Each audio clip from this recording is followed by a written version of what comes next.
अस्सलाम वालेकुम, मैं हूं मीर साकिब और आप जुड़ गए हैं मेरे साथ बायोटिक क्लासेस में। आज हम पढ़ने जा रहे हैं द ह्यूमन रिप्रोडक्टिव सिस्टम।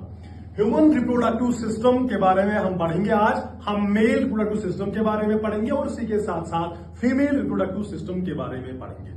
सबसे पहले ये चीज पता होना बहुत जरूरी है कि हमें इस रिप्रोडक्टिव सिस्टम जो है, जो ह्यूमन रिप्रोडक्टिव सिस्टम है, चाहे वो मेल रिप्रोडक्टिव सिस्टम हो चाहे फीमेल रिप्रोडक्टिव सिस्टम हो, उनकी बेसिक फंक्शंस क्या है, ये काम क्या करते हैं। अगर हम बेसिक फंक्शंस की बात करें ह्यूमन रिप्रोडक्टिव सिस्टम की, तो सबसे पहले ह्यूमन रिप्रोडक्टिव सिस्टम जो है, they produce what, they produce gametes produce करते हैं। ह्यूमन रिप्रोडक्टिव सिस्टम जो है वो ह्यूमन्स के अंदर क्या प्रोड्यूस करते हैं, गैमीट्स प्रोड्यूस करते हैं। अगर मेल्स की बात करें, मेल्स का रिप्रोडक्टिव सिस्टम गैमीट प्रोड्यूस करता है, उस गैमीट को हम क्या कहते हैं, that gamete is sperm.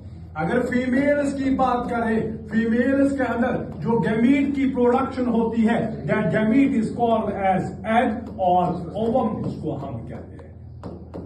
The sperm and this ovum, the formation of this sperm, the formation of this ovum, it is the basic function, it is a specific function of what? Specific function of human reproductive system. उसके बाद जब इन gametes की production होती है, ये हमारा human reproductive system जो है, ये इन गैमेट्स को स्टोर करेगा, और जब स्टोर करेगा उसके बाद इनको क्या करना है, ट्रांसपोर्ट किया जाता है। इन गैमेट्स को, इन रिप्रोडक्टिव सेल्स को क्या किया जाता है, ट्रांसपोर्ट किया जाता है। अब इसकी तीसरी जो नंबर पे जो फंक्शन है, that is to nurture the offspring as it develops. जब अब ये फर्टिलाइजेशन होगी, एक जाइगोट बनेगा, एक एम्ब्रियो बनेगा, इस एम्ब्रियो की जाइगोट की उसको नर्चर करना है, इसकी नरिशमेंट करनी है। ये नरिशमेंट भी कौन करेगा, ये ह्यूमन रिप्रोडक्टिव सिस्टम करेगा। और इसी के साथ साथ ह्यूमन रिप्रोडक्टिव सिस्टम जो है, चाहे मेल रिप्रोडक्टिव सिस्टम हो चाहे फीमेल रिप्रोडक्टिव सिस्टम हो, ये क्या प्रोड्यूस करते हैं, ये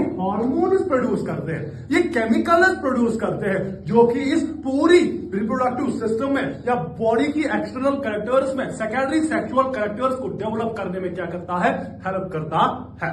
अब हम बात करेंगे about male reproductive organs. Male reproductive system जो है उसके बारे में बात करेंगे। और मेल रिप्रोडक्टिव सिस्टम जो है, it consist of different organs. इसके अंदर बहुत सारे ऑर्गन रेस्पॉन्सिबल होते हैं, जो कि इस स्पर्म को, इस गैमेट को क्या करेगा, उसकी प्रोडक्शन में हेल्प करेगा, उसको स्टोर करने में हेल्प करेंगे, और इन स्पर्म्स को, इन गैमेट्स को ट्रांसपोर्ट करने में हेल्प करते हैं। और इन सभी ऑर्गन्स के बारे में हम देखेंगे कि कौन सा ऑर्गन किस तरह से फंक्शन करता है। सबसे पहला ऑर्गन जो मेल रिप्रोडक्टिव ऑर्गन है, that is a pair of testis. A pair of testis, यानी मेल्स के अंदर, मेल रिप्रोडक्टिव सिस्टम में टेस्टिस प्रेजेंट होते हैं। और टेस्टिस कितने प्रेजेंट होते हैं, एक पेयर प्रेजेंट होता है, यानी 2 टेस्टिस प्रेजेंट होते हैं। और इन टेस्टिस को हम क्या कहते हैं, इनको हम गोनाड्स कहते हैं।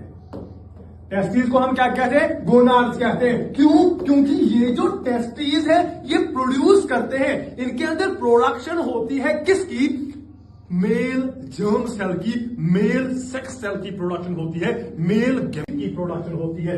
एंड दैट मेल गैमीट को हम क्या कहते हैं, that is called as sperm, हम उसको कहते हैं। दैट मीन्स स्पर्म का प्रोडक्शन कहां पे होता है, टेस्टिस के अंदर स्पर्म का प्रोडक्शन होता है। और इसी के साथ साथ ये जो टेस्टिस है, स्पर्म तो प्रोड्यूस करेगा ही, लेकिन इस स्पर्म के साथ साथ ये एक हार्मोन रिलीज करते हैं, that hormone is called as testosterone.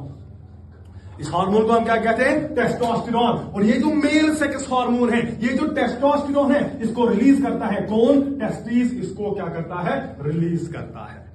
और ये जो टेस्टिस है, ये हमारी बॉडी की, ये एब्डोमिनल कैविटी में प्रेजेंट नहीं होता है। सारे जो इंटरनल ऑर्गन्स है वो अंदर प्रेजेंट है हमारी बॉडी के, कुछ एब्डोमिन में प्रेजेंट है, कुछ थोरेसिक कैविटी में प्रेजेंट है। लेकिन ये जो पेयर ऑफ टेस्टिस है, ये एब्डोमिनल कैविटी या थोरेसिक कैविटी में प्रेजेंट नहीं होते, ये हमारी एब्डोमिनल कैविटी से बाहर प्रेजेंट होते हैं। ये एब्डोमिनल कैविटी के बाहर प्रेजेंट होते हैं ये टेस्टिस। और जिस एक रीजन में, एक पाउच लाइक स्ट्रक्चर में, एक सैक लाइक स्ट्रक्चर में प्रेजेंट होते हैं, that sac like structure is called as scrotum. That means these testes are present outside the abdominal cavity, inside a pouch-like structure, and that pouch-like structure is called as, उसको हम कहते हैं क्या, सेक्रोटम कहते हैं।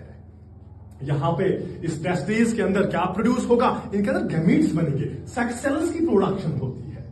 समझ आ रही है बात, यहां पे गैमीट्स की प्रोडक्शन हुई, टेस्टिस में गैमीट्स बने, सेक्स सेल्स बनी। अब इन सेक्स सेल्स को इनको ट्रांसपोर्ट करना है, इनको कैरी करना है, और ये कैरी होंगे through a tube like structure, जिनको हम क्या कहते हैं, जिसको हम वास डेफर्नस कहते हैं। वास डेफर्नस क्या करता है, ये इन स्पर्म्स को, ये इन गैमीट्स को जो इन टेस्टिस में प्रोड्यूस हुए, इनको ये ट्रांसपोर्ट करता है, और कैरी कहां पे लेके जाता है, एक स्ट्रक्चर में लेके जाता है, इसको ये कैरी करता है और लेके जाता है किसके अंदर, इसको यूरिथ्रा में लेके जाता है। कौन से पार्ट में लेके जाता है, यूरिथ्रा में इसको लेके जाता है।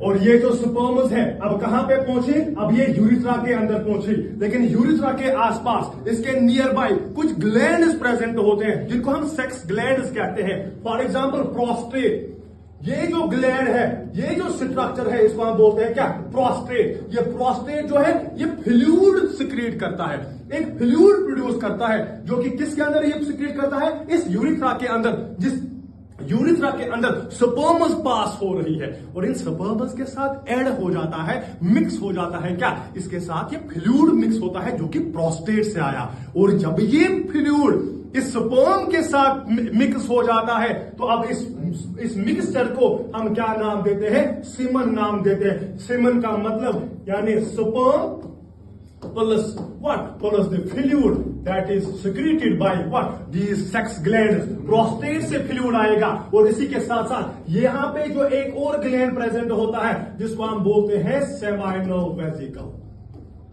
सेमाइनल वेसिकल, ये सेमाइनल वेसिकल भी क्या प्रोड्यूस करेगा, फ्लूइड प्रोड्यूस करेगा, और मिक्स हो जाएगा ये फ्लूइड किसके साथ, इस स्पर्म्स के साथ, जो कि इस यूरिथ्रा के थ्रू क्या हो रही है, पास हो रही है। और sperm plus the fluid from the sex glands, it forms what, it forms the semen. ये क्या बनाता है, सीमन बनाता है। और अब जो ये सीमन है, अभी इस ओपनिंग, इस पाथवे के थ्रू, जिसे हम क्या बोलते हैं, इस ट्यूब के थ्रू, जिसको हम क्या कहते हैं, यूरिथ्रा कहते हैं, इस यूरिथ्रा के थ्रू ये पास होगा। दैट मीन्स हमने एक्सक्रीटरी सिस्टम में पढ़ा कि यूरिथ्रा जो है, it is the common pathway for the passage of urine as well as this semen. इस होती है for urination and for this reproduction, दोनों के लिए, पॉपुलेशन के लिए दोनों सेपरेट जो है ओपनिंग्स होती है। लेकिन मेल्स के अंदर एक कॉमन पाथवे होती है for the ejaculation of semen and for the passage of urine. और किसके थ्रू होगा, यूरिथ्रा के थ्रू होगा। और ये जो यूरिथ्रा है, ये पास करेगा किसके थ्रू, एक ऑर्गन जिसको हम क्या नाम देते हैं, पिनस नाम देते हैं, जो कि पीनस जो है ये कॉपुलेटरी ऑर्गन है, ये कॉपुलेशन में हेल्प करता है, ये सेक्सुअल इंटरकोर्स में हेल्प करता है। इसी पिनस के थ्रू, जो एक एक्सटर्नल जेनिटेलिया एक ऑर्गन है, इसी पिनस के थ्रू जो गैमेट्स है, मेल गैमेट्स है, वो ट्रांसफर किए जाते हैं from male body into the female reproductive tract into the female body. और इस पेनिस के थ्रू ही ये गैमेट्स जो है, ये सेक्स सेल जो है पास की जाती है फीमेल रिप्रोडक्टिव ट्रैक्ट के अंदर। वहां पे जाके ये through vagina, through cervix, through uterus, और पहुंच जाएंगे फैलोपियन ट्यूब के अंदर। वहां पे ओवम उसका वेट कर रहा है, और वहां पे ओवम के साथ ये फ्यूज हो जाएगा, फ्यूजन होगा, and this process is called as fertilisation. और यहां से फिर जाइगोट की फॉर्मेशन होगी, और जाइगोट डेवलप होगी, एक नया इंडिविजुअल बनाएगा, एक नया बेबी बनाएगा।